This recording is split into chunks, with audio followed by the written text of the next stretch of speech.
If your exam is in November 2024, then make sure that you are not committing these 7 mistakes which I will be sharing with you in today's video. Number 1 thing is not making things time bound. अगर आपने चीज़ों को time bound नहीं किया कि मुझे ये syllabus इतने दिनों में कंप्लीट करना है, जैसे एफआर मुझे 10 डेज में कंप्लीट करना है, फिर ऑडिट करना है, फिर डीटी करना है, या जो भी आपके सब्जेक्ट्स हैं, आपको वो प्लान पता होना चाहिए, आपके माइंड में रेडी होना चाहिए एंड ऑन पेपर भी रेडी होना चाहिए कि आपको इतने इतने दिनों में ये चीज़ें कंप्लीट करनी है, तभी आप वो टारगेट्स को फुलफिल कर पाओगे। बिकॉज अगर आपने कोई भी टारगेट नहीं बनाया एंड बहुत ही आप हैphazard मैनर में जा रहे हो तो आपको बहुत ज़्यादा कन्फ्यूजन होगा एंड बहुत स्ट्रेस भी आएगा। अगर आप एफआर की पढ़ाई कर रहे हो तो आपको ऑडिट का टेंशन आएगा, आप ऑडिट की पढ़ाई कर रहे हो तो आपको कोई और सब्जेक्ट का टेंशन आएगा। तो इसीलिए आपको चीज़ों को टाइम बाउंड करनी है, चीज़ों का टाइम टेबल बनाना है एंड एक स्ट्रक्चर मैनर के साथ आपको आगे बढ़ना है।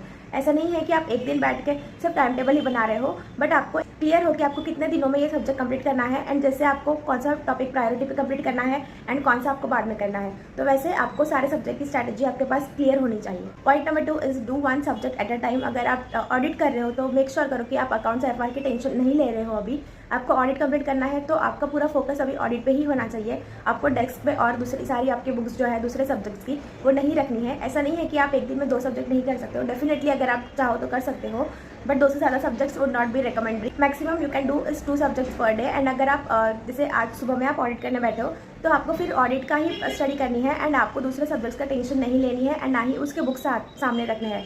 जब मैं स्टडी कर रही थी तो मैंने ग्रुप 1 ग्रुप 2 एंड जो आपके ऑनलाइन एग्जाम्स है SPOM वाले सेट ए सेट बी दोनों मैंने ऑर्डर कर लिए थे। तो ये सभी के बुक्स मुझे ऑलरेडी रिसीव हो गए थे, बट मैंने जब मैंने ग्रुप 2 स्टडी कर रही थी तब मैंने सिर्फ ग्रुप 2 के बुक्स ही अनबॉक्स किए थे। ग्रुप 1 और जो SPOM के सेट ए सेट बी के बुक्स थे वो मैंने ऐसे के ऐसे ही रखे थे, पैक की पैक थे, उन्हें ओपन करके भी नहीं देखा था। तो ऐसे ही आपको करना है। जब आप कोई भी सब्जेक्ट कर रहे हो तो मेक श्योर कि आप दूसरे सब्जेक्ट्स के बुक्स अपने सामने मत रखो एंड उसका टेंशन भी मत लो। अपने माइंड को कमांड देते हुए चलना है कि अभी मुझे अगर ऑडिट कंप्लीट करना है तो ऑडिट पे ही पूरा फोकस होना चाहिए मेरा।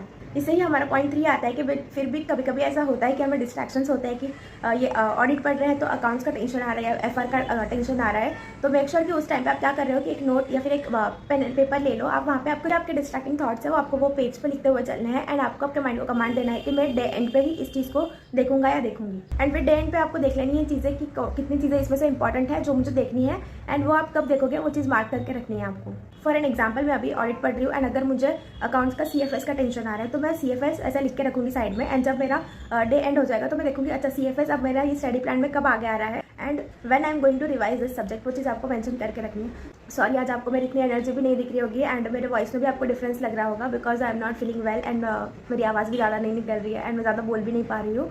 But making this video was very important I feel and इसलिए I make this video. Let's continue with the video. Number 1 thing I told you was regarding to time table that make sure that you are making time table और giving yourself targets. Number 2 was do 1 subject at a time. Number 3 thing was avoid distractions and उसके लिए आपको एक pen and paper लेके लिखना है। Number 4 thing is study now because ये जो आपका टाइम है ये बहुत ज़्यादा क्रूशियल है। अभी दिवाली है, दिवाली में ही आपके एग्जाम्स भी है एंड दिवाली के साफ सफाई है वो हम घर पे रहते हैं तो ये सारी चीज़ें सिर्फ थोड़ा बहुत डिस्टर्बेंस या फिर हम भी ह्यूमन है ना, हम कितना भी करें तो फिर भी हम थोड़े से डिस्ट्रैक्ट हो जाते हैं एंड इसीलिए आपके पास अभी जो टाइम है तो मेक श्योर करो that you are utilising this time to the fullest. आप अपने 110% दे रहे हो एंड अभी बिल्कुल भी आपको टाइम वेस्ट करने की जरूरत नहीं है। 5th mistake is many students do this mistake that they keep institute का study material as an option thing कि हाँ टाइम मिला तो हम स्टडी मटेरियल कर लेंगे। ऐसे नहीं करनी है, ये बहुत बड़ी गलती हो सकती है आपकी। 7 to 8 अटेम्प्ट्स का पेपर एनालिसिस मैंने आप लोगों के साथ शेयर किया है FR एंड AFM में एंड आप कोई भी लेवल पे हो, इंटर में हो, आप फाउंडेशन में हो या फिर फाइनल में हो, इंस्टीट्यूट के स्टडी मटेरियल से ही 60 to 80% पेपर आपका रिपीट होता है।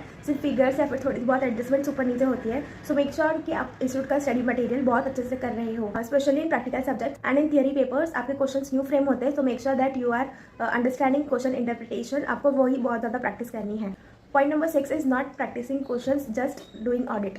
आपको सिर्फ ऑडिट नहीं करना है बैठ के कि हाँ ये ऐसे आया, ये ऐसे आया, ये ऐसे आया, ऐसे आपको ना तो एग्जाम के लिए कॉन्फिडेंस आएगा ना ही आप एग्जाम में सॉल्व कर पाओगे।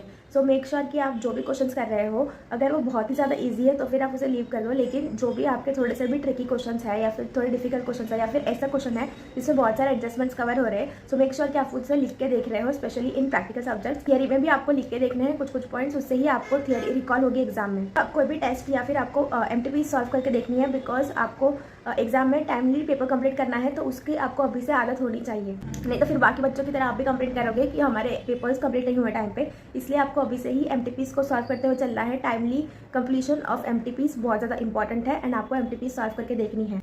Point number 7 is not doing this attempt RDP। हम इतना ज़्यादा क्वेश्चन बैंक एंड पुरानी चीज़ों में उलझे रहते हैं कि हम इस बार का जो RTP है या MTP है वो हम सॉल्व ही नहीं करते हैं। एंड आपको ये गलती बिल्कुल नहीं करनी है, बिकॉज MTPs एंड RTPs में से ही जो भी आपके जैसे DT है, IDT है, तो ये जो टॉपिक्स है इसमें अमेंडमेंट्स में से ही 40% पेपर आता है कम से कम। तो आपको मेक श्योर करना है कि अमेंडमेंट्स आप अच्छे से कंप्लीट कर रहे हो। एंड वो कैसे होगा, MTPs और RTPs के थ्रू ही होगा।